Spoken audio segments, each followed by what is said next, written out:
In the mist-shrouded mountains of northeast India, voices rise at dawn, ancient Hebrew hymns echoing across valleys untouched by time.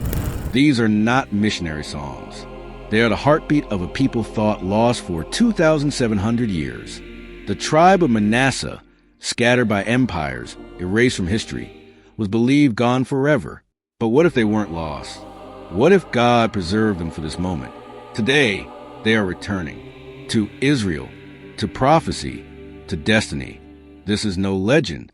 This is a prophetic tremor shaking the earth. The question is, are you ready to witness it? If this spoke to you, like this video, subscribe to Jesus Miracles and turn on notifications for more signs and prophecies. Share it with someone who needs to hear this. The King is coming. How Manasseh disappeared. 722 BC, the year the northern kingdom of Israel was erased from a map. For centuries, the 10 tribes had prospered, but they grew arrogant, turning to idols and foreign gods. Prophets warned them. Hosea cried out, Amos thundered, but their voices fell on hardened hearts. Then came the judgment Moses had foreseen centuries earlier in Deuteronomy 28. The Lord will uproot you from the land you are entering to possess.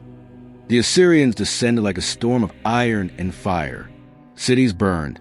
Families chained together were forced into long marches across deserts and foreign lands. Sacred altars crumbled to dust, and the songs of Zion were replaced by the heavy silence of exile. This was no ordinary defeat. This was annihilation. 10 tribes, including Manasseh, vanished from their homeland.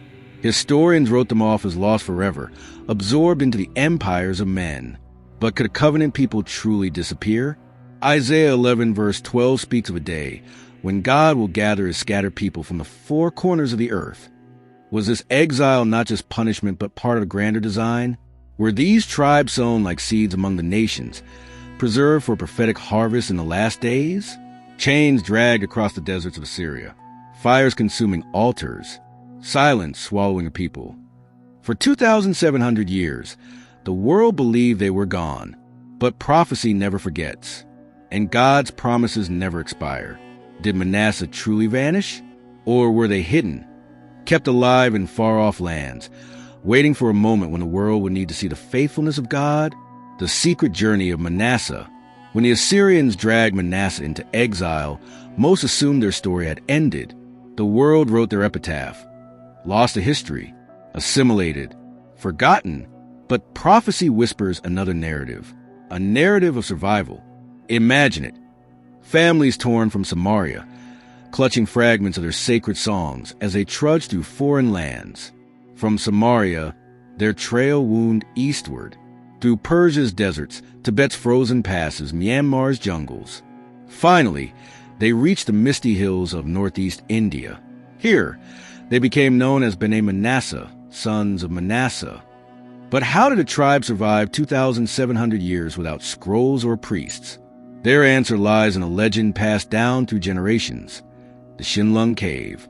Hidden deep in the mountains, this cavern became their sanctuary. In its darkness, elders whispered the Shema, Hear, O Israel, the Lord our God, the Lord is one. No Torah, no synagogues, only memory and covenant. This theme of preservation echoes throughout Scripture. Elijah, weary and hunted, heard God's still small voice in the cave of Horeb, 1 Kings 19. David, fleeing Saul's wrath, gathered his mighty men in the cave of Adullam, 1 Samuel 22. Could Shinlung have served a similar role for Manasseh, a womb of refuge where a covenantal flame was kept alive? And survive they did. Anthropologists and rabbis who later encountered the Bnei Manasseh were stunned. Despite centuries in isolation, their traditions bore uncanny resemblance to ancient Israelite practices. They kept the Sabbath, practiced circumcision, recited ancestral hymns, and celebrated festivals mirroring Levitical law. Oral history spoke of the Exodus, not as distant myth, but as lived memory.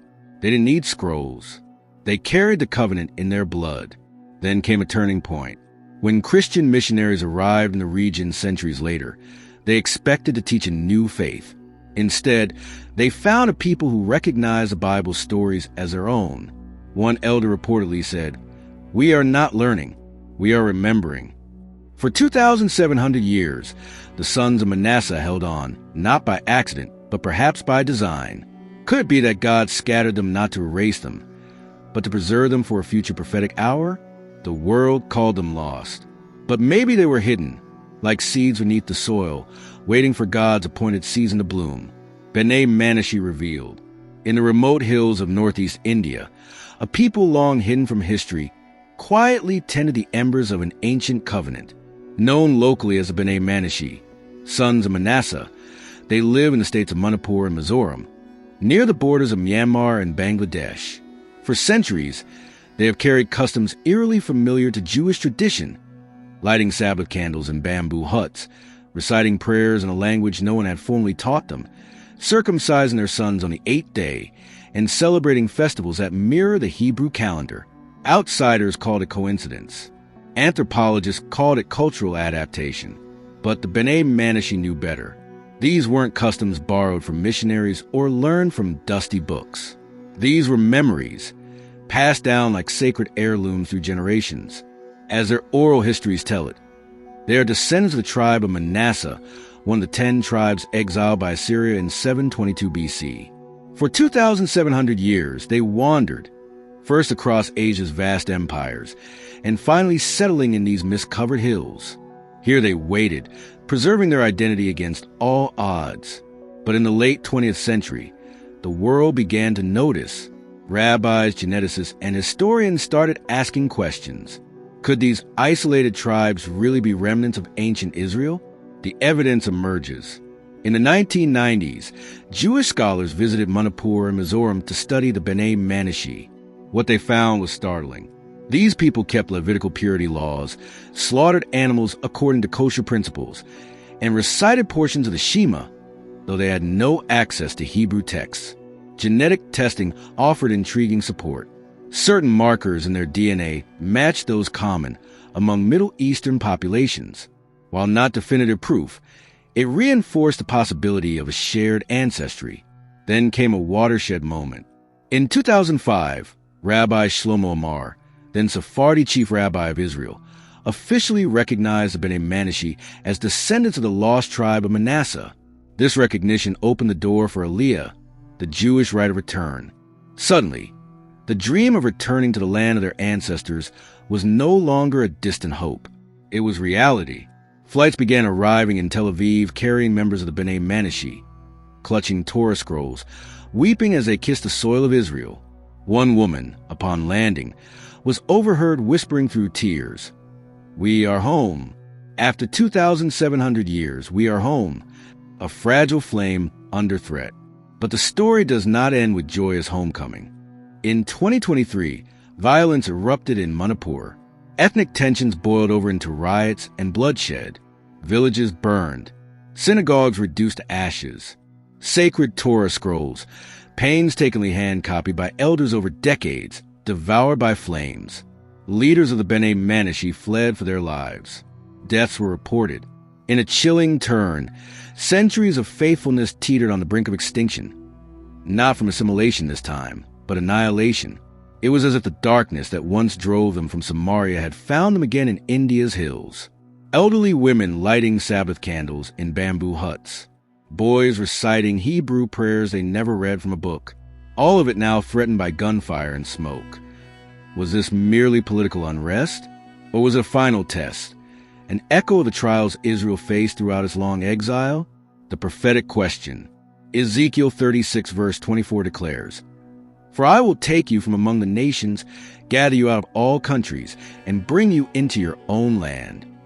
The B'nai Manasseh journey from exile to recognition to Aliyah feels like the fulfillment of this ancient promise. But their struggle isn't over. Could their suffering in 2023 be the refining fire before restoration? Is God allowing this final shaking to prepare his people for their appointed place in history? Isaiah 11 verse 12 speaks of a day when the Lord will assemble the banished of Israel and gather the dispersed of Judah from the four corners of the earth. The B'nai Manasseh return may be a chapter in this unfolding prophecy. But prophecy rarely comes without opposition. Pharaoh sought to destroy Israel's sons in Egypt. Haman plotted annihilation in Persia. Hitler tried to erase them in Europe. And now, in the hills of India, another chapter of survival and deliverance may be written. A flame that refuses to die. Despite the violence, hope burns bright. In Israel, more B'nai Manasseh arrive each year. They plant vineyards, serve in the IDF, and sing the psalms their ancestors once chanted in caves.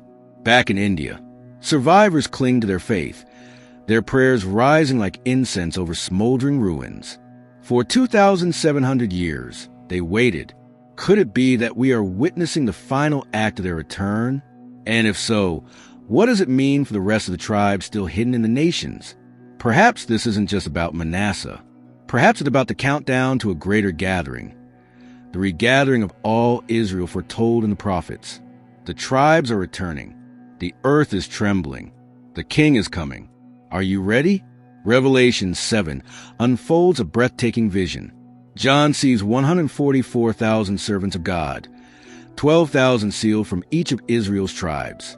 As the list is read, a stunning detail emerges. Manasseh is named. Dan is absent. Why Manasseh? A tribe thought lost for 2,700 years, now standing among God's sealed ones.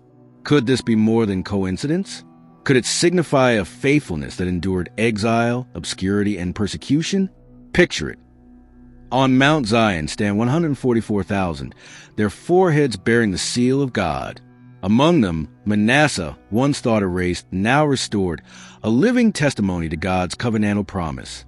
This restoration is not just physical. Ezekiel 36 verses 24 to 26 speaks of a twofold work. I will gather you from the nations, and I will give you a new heart and put a new spirit within you.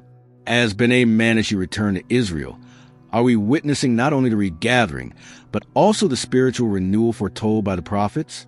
Paul echoes this mystery in Romans 11. For their rejection brought reconciliation to the world, what will their acceptance be but life from the dead? Israel's restoration, tribe by tribe, is not an isolated event. It is part of God's grand design, a divine tapestry leading to global redemption. If Manasseh has returned, how many more tribes are waiting in the shadows of history, ready to step into their prophetic destiny? From Ethiopia to Central Asia, whispers of lost tribes grow louder. Could we be on the cusp of the greatest regathering in human history? The question isn't whether God can fulfill his promises. The question is, are we prepared for when he does? For 2,700 years, the world forgot them. Historians labeled them lost. Maps erased their names. Empires trampled over the memory of their existence. But God never forgot. Across deserts and mountains, through jungles and rivers, he kept watch. While kings wrote them off in generations past, his covenant endured, etched not on stone tablets, but in the hearts of scattered people. And now, the sons of Manasseh walk the streets of Jerusalem. They step barefoot on the soil promised to Abraham, Isaac, and Jacob. Tears stream down their faces as they recite ancient prayers their ancestors once whispered in caves.